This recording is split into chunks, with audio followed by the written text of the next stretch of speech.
बारिश में एक औचक निरीक्षण के रूप में मैं आपके बीच में आई। यहाँ के आदरणीय प्रबंधक, प्रिंसिपल एंड रिस्पेक्टेड सारे टीचर्स, आप सब लोगों के बहुत वेलकम के लिए मैं बहुत बहुत आभार व्यक्त करती हूँ कि आप लोगों ने बहुत सहयोग किया, सभी क्लासेस में सभी बच्चों से मिलवाया और जिस तरीके से आप सभी ने कोऑपरेट किया उसके लिए बहुत बहुत आभार आप सभी को। सभी को दिखाई दे रही हूँ मैं बच्चों को? ओके। क्लास में तो इंट्रोडक्शन हो गया था, एक बार फिर से मैं आप सभी को इंट्रोड्यूस करती हूँ। मैं आपकी विधायक हूँ, मेरा नाम है डॉक्टर रागिनी सोनकर, लेकिन आपके लिए मैं रागिनी दीदी हूँ। कौन हूँ? मैं आपकी रागिनी दीदी हूँ और मैं आपके बीच में इसलिए आई हूँ क्योंकि इससे कुछ साल पहले मैं भी इसी तरीके से स्कूल में, कॉलेज में थी, ऐसे ही बैठी रहती थी जैसे आप बैठे हो। मेरे स्कूल में भी बहुत सारे लोग आते थे। क्रिकेटर का नाम सुना है? सचिन का, सहवाग का, तो वो भी आए थे मेरे स्कूल में और मैं उनसे मिली थी। जब मैं उनसे मिली थी तब मैं 7th क्लास में थी और तब मैं सोचती थी कि मैं भी कभी ऐसे कुछ बन पाऊंगी। ये ऐसे कैसे बनते हैं ये लोग, क्या करते होंगे, क्या पढ़ते होंगे।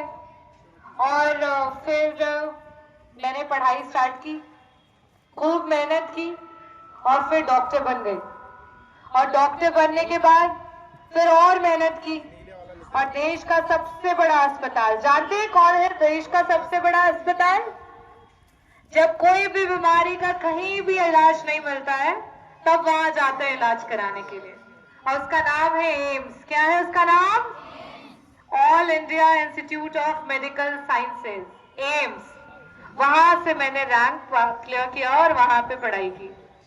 तो वहां जब पढ़ाई की उसके बाद फिर यहाँ पे मैंने चुनाव लड़ा और जब यहाँ मछली शहर में चुनाव लड़ी तो आप सभी के मम्मी पापा और फैमिली के सभी लोग जो कि 18 साल से ऊपर की उम्र के थे, सभी ने वोट किया और मुझे चुन करके विधायक बना करके आप लोगों के बीच में भेजा। तो मैं आपकी विधायक रागिनी दीदी बन करके यहाँ पे आई। अच्छा, विधायक को इंग्लिश में क्या कहते हैं किसी को पता है? नहीं? एमएलए किसी ने सुना है? यहाँ 6 से लेकर के 12 तक के बच्चे हैं। 6 क्लास के बच्चे हाथ उठाइए, कहाँ कहाँ हैं? 12 क्लास के बच्चे कहाँ हैं? हाथ उठाइए। 12वीं के, 10वीं के, 10वीं कक्षा के नहीं, 11वीं के नहीं है। अच्छा, 9वीं कक्षा के बच्चे हैं, सबसे ज्यादा 9वीं कक्षा के हैं, ठीक है। तो हम जब 6 क्लास 7 क्लास में होते हैं तब हमें सिविक्स पढ़ाना शुरू कर देते हैं। तो सिविक्स में हम पढ़ते हैं, उसमें होता है विधानसभा, विधान परिषद, लोकसभा, राज्यसभा। पढ़ा है आप सभी ने? तो जो विधानसभा के सदस्य होते हैं उन्हें बोलते हैं विधायक। क्या बोलते हैं? विधायक। तो मैं आपकी विधायक हूँ और इसको इंग्लिश में बोलते हैं एमएलए। क्या बोलते हैं? एमएलए का फुल फॉर्म क्या होता है? Member of legislative assembly. क्या होता है? अच्छा, मैं बोलूंगी फिर आप साथ में रिपीट करना, ठीक है? लेजिस्लेटिव, लेजिस्लेटिव, एक साथ बोल लोगे? Legislative, legislative. तो एमएलए को कहते हैं मेंबर ऑफ लेजिस्लेटिव असेंबली। क्या कहते हैं? अभी भी थोड़ा सा मिस हो रहा है, फिर से रिपीट करें। लेजिस्लेटिव, लेजिस्लेटिव, तेज से बोलो। Legislative, legislative, member of legislative assembly. ठीक है, अगली बार आओगे तो याद करके रखोगे। ये आपके सिविक्स में आता है। उसी तरीके से विधान परिषद होता है, उसको बोलते हैं एमएलसी। क्या बोलते हैं? Member of legislative council. क्या बोलते हैं? ये सिविक्स बच्चों को थोड़ा सा रिवाइज कराइएगा। ये सब मैं क्यों बता रही हूँ आपको? इसलिए बता रही हूँ क्योंकि आपको पता होना चाहिए कि सिविक्स बहुत इंपॉर्टेंट है। आप किस देश में हो? आपके देश का क्या नाम है? भारत। आपके स्टेट का क्या नाम है? आवाज नहीं आई। कौन सा स्टेट है आपका? उत्तर प्रदेश। कौन सा जिला है आपका? कौन सी विधानसभा है आपकी? यही पे सब ट्रिक हो जाता है। आपका देश है भारत, आपका प्रदेश है उत्तर प्रदेश, आपका जिला है जौनपुर और आपकी विधानसभा है मछली शहर। क्या है? मछली शहर। याद रहेगा। और आपकी विधायक कौन है? मछली शहर से विधायक कौन है? वेरी गुड, याद रहेगा ये। ठीक है। और आपका ये जो प्लेस है जहाँ पे स्कूल है, यहाँ का क्या नाम है? Very good. हमारे बच्चों को बेसिक्स जो है वो सारी पता रहनी चाहिए। अच्छा, अब मैं अपनी स्टोरी आपसे शेयर करना चाहती हूँ कि हमारे जो बच्चे हैं ग्रामीण अंचल के, हमारे बच्चों के पास बहुत सारी कम फैसिलिटीज होती हैं। अच्छे रोड नहीं होते, स्कूल में पंखा नहीं होता, पंखा होता है तो लाइट नहीं आती कि पंखा चले। होता है कि नहीं होता है?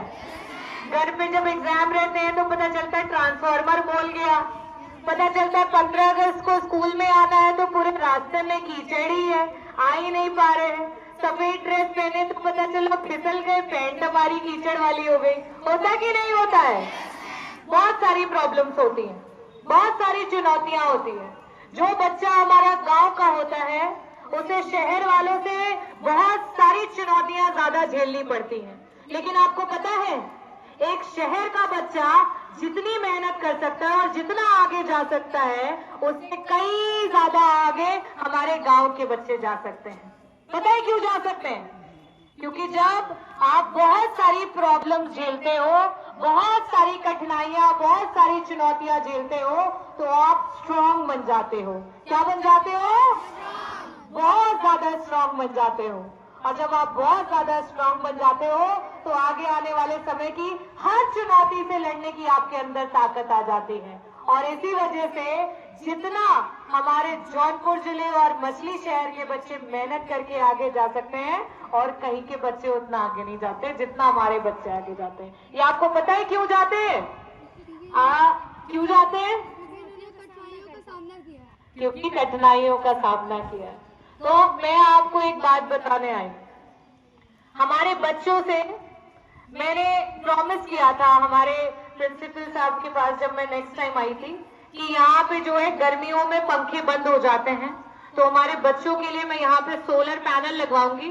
उस सोलर पैनल को हम पंखों से अटैच कराएंगे कि चाहे कोई भी मौसम हो, बिजली आए ना आए, लेकिन हमारे स्कूल के जो पंखे और लाइट हैं वो उससे चलेंगे। ये मैंने प्रॉमिस किया और बहुत जल्द ही आपके बीच में लगने भी वाला है।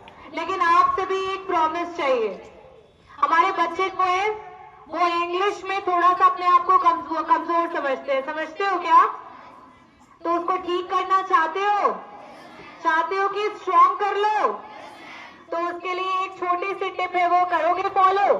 हमारे टीचर्स भी यहाँ पे हैं, आप सभी को भी मैं रिक्वेस्ट करूंगी, एक छोटी सी डिक्शनरी रखनी है, ऑक्सफोर्ड की डिक्शनरी। कौन सी रखनी है? ऑक्सफोर्ड की डिक्शनरी। और प्रत्येक क्लास में हर सब्जेक्ट के टीचर जब पहली क्लास की घंटी शुरू होती है, उस डिक्शनरी से 5 अंग्रेजी के शब्दों को बोर्ड पे लिखना है और उन 5 शब्दों की जो मीनिंग होगी उसको बोर्ड पे लिखना है और उसे हमारे सारे बच्चे अपनी कॉपी में लिखेंगे और उस 5 शब्द को प्रत्येक दिन हमारे बच्चे याद करेंगे और अगले दिन उनको क्लास में पूछा जाएगा। और ऐसे अगर हम रोज 5-5 वर्ड याद करेंगे तो एक महीने में 28 दिन में कितने वर्ड्स हो जाएंगे बताइए? 3 5 15, कम से कम 100 से 150 वर्ड छुट्टी मिला के प्लस माइनस करके। तो जब आप हर महीने ऐसे 100 वर्ड्स यूज करोगे और सीखते जाओगे तो सोचो साल में कितने हो जाएंगे? बहुत सारे हो जाएंगे कि नहीं हो जाएंगे? और उसके बाद आपकी इंग्लिश इतनी तेज हो जाएगी कि आप जब शहर के बच्चों से बात करोगे तो वो भी शॉक में चले जाएंगे कि यार ये कैसे कैसे वर्ड्स जानते हैं। तो तैयार हो? पढ़ोगे? ये वादा पूरा करोगे? हम अगर ये आप मेरा जो मैं सजेशन दे रही हूँ इसको पूरा करोगे और अगली बार मैं आऊंगी और पूछूंगी और अगर बताओगे तो हम स्कूल में एक जो है प्रतियोगिता रखेंगे और उस प्रतियोगिता में जो हमारे बच्चे फर्स्ट आएंगे, सेकंड आएंगे और थर्ड आएंगे उनको हम फ्लाइट से कोई अच्छी जगह घुमाने के लिए लेकर के जाएंगे। तो तैयार हो? फ्लाइट से किसे किसे घूमना है? तो प्रतियोगिता के लिए तैयार हो? ठीक है। और एक और चीज है, अभी जो एग्जाम चल रहे हैं उस एग्जाम से हर क्लास से जो टॉप 5 बच्चे होंगे आपके 9वीं के, 10वीं के, 11वीं के, 12वीं के, इवन 6ठी तक के, क्या है? हाँ, मेंढक, स्क्विरल, गिलहरी, तो उन बच्चों को इस बार के रिजल्ट के बाद हम विधानसभा में लेकर के जाएंगे। चलोगे विधानसभा में कार्यवाही देखने के लिए? पक्का? तो जो बच्चे क्लास में 1st to 5th टॉप करेंगे उन बच्चों को वहां लेकर के जाएंगे। ठीक है? चलो अपने लिए जोरदार ताली बजाओ, सभी धूप में बैठे हुए। तो एक बार नारा लगा ले भारत माँ का, जोरदार, और मन लगा के फिर पढ़ाई करोगे। ओके, भारत